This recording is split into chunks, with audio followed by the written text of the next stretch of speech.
They took my fucking beard. I'm not allowed to have a beard anymore. It's pathetic. They took my fucking beard and they ran away. I mean, for what it's worth, I haven't got a haircut in months, so, you know, I'm making up for the lost hair with my Rapunzel-ass hair, dude. I can't have anything anymore. I can't have haircuts unless it's my fucking beard.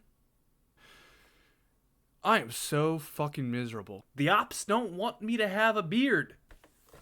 I'm gonna be honest with you guys, I've gotten so little sleep. This is the opportune time to make this video though, so we're doing it. We're doing it right now. You know what this video is. It's a fucking versus review. Anyway guys, welcome back to another versus review. This one has been requested by a lot of you, so I finally fucking caved in and did it. Now if you told me to recommend you a 2011 film about a supervillain voiced by somebody that starred in Anchorman who has a change of heart after meeting the right person / people and has at least one character in the movie referred to as a minion, well, you've narrowed it down to 2 movies. Illumination's Despicable Me and DreamWorks' Megamind. Or how the kids would put it, bananas no bitches. That was dumb. That was a dumb joke. And I apologize. And I'm keeping this part in here because I want you to know that I learned from my mistakes. I'm not trying to erase my mistakes. They make me who I am. I'm already digressing so much, dude. So let's just start with the movie that came out first. Bad day. It's about time that I get my way. Steamrolling whatever I see. Despicable Me. After a villain by the name of Vector steals the pyramids and make all other supervillains look super lame, our protagonist Gru decides he's gonna steal a shrink ray to steal the moon! And he succeeds in this, but then after he succeeds in that, Vector steals the shrink ray from him. So the beef escalates. It's crazy. You know, Vector goes home with the shrink ray, he's fucking around with it, and now he shits his pants. Now that's all he can do.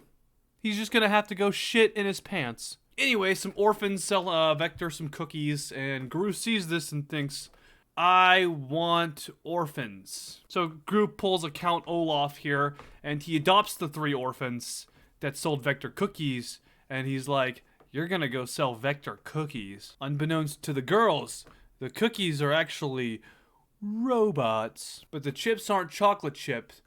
No, they're microchipped with robots. The cookies are not snickerdoodles. The cookies aren't snickerdoodles. They're quick little, they're not oatmeal raisin. They're raising up little robot legs and scurrying into the home. These cookies aren't vanilla wafers. They're getting away from Vector, and they're gonna open up a door for Gru to get in, and Gru is gonna steal the shrink ray back. That's what happens. You know, I like Dr. Nefario. That's the guy. That's like the scientist that Gru works with. He's the funniest character in the movie. That's not saying a lot, by the way. Actually, you know, Dr. Nefario doesn't even rank top fucking 1,000 on my favorite animated characters list, so I want that stated. But like, the little joy I get out of watching this movie, you know, it's him. Proportionally speaking, it's a lot of the majority of the movie. So after Gru succeeds in stealing the shrink ray back, he decides that he's going to abandon the girls at an amusement park. But unfortunately, they can't ride without an adult. But Gru ends up having a little bit of fun. Gru actually kind of likes the girls. Gru is kind of a daddy. And so Gru and the girls start bonding, and this pisses Dr. Nefario the fuck off because he's trying to get shit done. He's trying to be efficient, and these little fucking numbskull girls are getting in the way of that. So Dr. Nefario decides that he's gonna ship him back to the orphanage, and Gru has to just go along with it because Dr. Nefario kind of seems to wear the pants in this relationship. So Gru, you know, focuses on supervillainy, sends their asses back to the orphanage, and it's time to steal the moon. It's time to go. But, you know, obviously the day the moon is supposed to be stolen is the same day the girls have a dance recital. No, he can't do both. He's gotta have to choose. Except after he shrinks the moon, he's like, wait, I can do both. I can do both of these things. And so he tries to fly back down to the dance recital. But he actually was too late, and he actually didn't make it. So he couldn't do both. But he thought he could. But do you know who did make the dance recital? Vector. And he stole the girls. He kidnapped little girls, and then he put them up for ransom, and the ransom was the moon. Gru had to give him the moon. It is quite the romantic gesture. But after Gru gives him the moon, he decides that he's gonna hang on to the girls for a little while. You know, he's got some of his own nefarious plans to do with those little girls. But the moon ends up getting big again, and Gru saves the girls, and they go fuck off, and that's the end. Actually, no, wait. There was a dance party.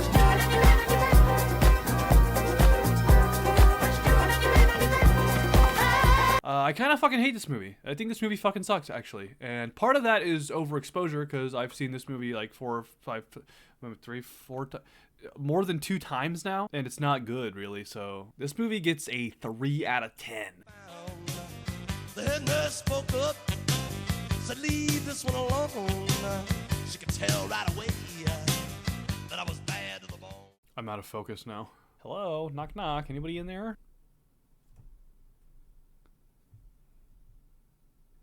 Out of focus. I'm out of focus. The rest of the video. Sue me. This sucks ass. This video's ruined. I don't know how to work a fucking webcam. It's been a bad day. Let's get into the Megamind review. So the movie starts off with one of those, you must be wondering how I got here. You must be wondering how I got in this situation. And this is actually the movie I think about when I hear about that trope. So, oh my god, dude, I'm gone. I'm fucking blending into the wall right now. I'm never doing a video again. So Megamind tells us that he's had his arch nemesis Metro Man since, almost the day he was born, and he's never been able to win against him until he does. And after celebrating his victory for a while, he then starts getting a little sad, and he kind of realizes that he needed Metro Man. That, like, being a supervillain isn't fun when there's no superhero to kick your ass. So while undercover as this guy named Bernard, he starts chatting up Roxy, who is a news reporter that he's constantly been kidnapping. So they kind of, like, they're not friends. But then he falls in love with her and starts going on dates with her as this guy named Bernard. He's pretending to be Bernard, but he's actually Megamind, and it's fucking kind of creepy. It's kind of like that Kick-Ass situation, you know, except Roxanne has a better reaction once finding out, but at the end of the day, they still do get together. Spoiler alert, they get together, and it's kind of weird, but there's more movie before that happens, so let me get to that, okay? Stop fucking trying to rush my shit. So anyway, Mega Man decides that he's got to create a whole new superhero to kick his ass, and so doing that, he puts in Metro Man's DNA into a needle, and it's gonna give superpowers to somebody. But he accidentally gives it to some fucking incel. And this is when Roxanne finds out Mega Man, oh my god, I'm back, dude. We're so back. We're so back. And I said Mega Man, and the camera focused right on that, so I have to keep it in. I can't cut that.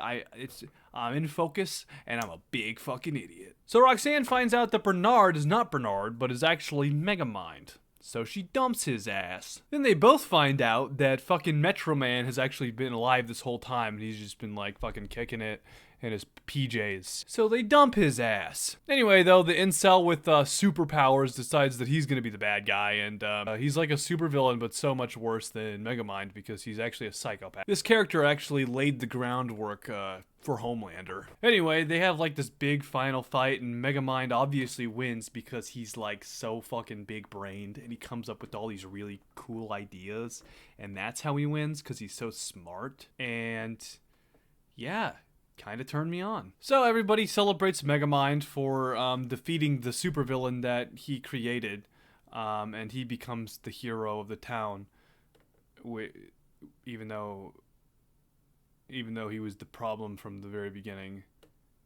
and he just solved a problem that he created, and then decided that he was going to stop creating problems. So kind of weird, but That's what happens, and they celebrate his victory. That's the end. No, wait, actually, there was a dance party.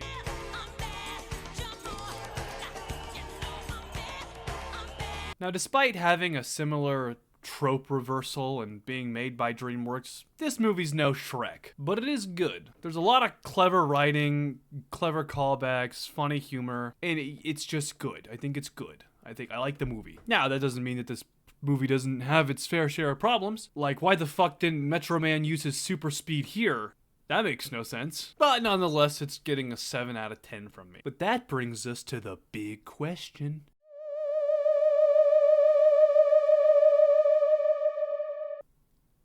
The big old question.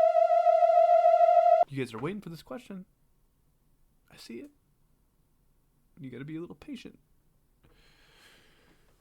I work hard on this stuff and it takes time. Which movie does it better? Which movie is the better supervillain to superhero story? Or just like supervillain to hero? Superhero kind of puts an image in your head that maybe shouldn't be there. Ugh. Drum roll! Well, before I give the answer, dear viewers, I will say this is fucking close. This was like the first time that I really had to kind of think about it, because like in my first 2 versus reviews, the answer was fairly obvious, and in my last one, I kind of weaseled my way to an answer I was satisfied. But this one, they kind of both hit the mark. But I gave it to Megamind. Now, I've got to give credit where credit is due. Alright, Despicable Me has the better conversion arc. I think Gru, his character is Gru, getting attached to the orphans and then, you know, having a change of heart is like believable. It's built up well enough and it makes sense for his character. Megamind, talking to Roxanne through Bernard was a lot less believable. And while I don't necessarily think it was bad, it was by no means a seamless arc for either character. So in that area, Despicable Me definitely triumphs. And the reason I'm giving the win to Megamind is actually 2 reasons. For starters, I think Megamind is just the better supervillain. And part of that is that his plans are more like, well, plans. I think Gru almost the entire time was just winging it. I think Megamind was a lot more clever. But Megamind also is just got it going on. I mean, as he puts it... Oh, you're a villain, all right. Just not a super one. Yeah? What's the difference?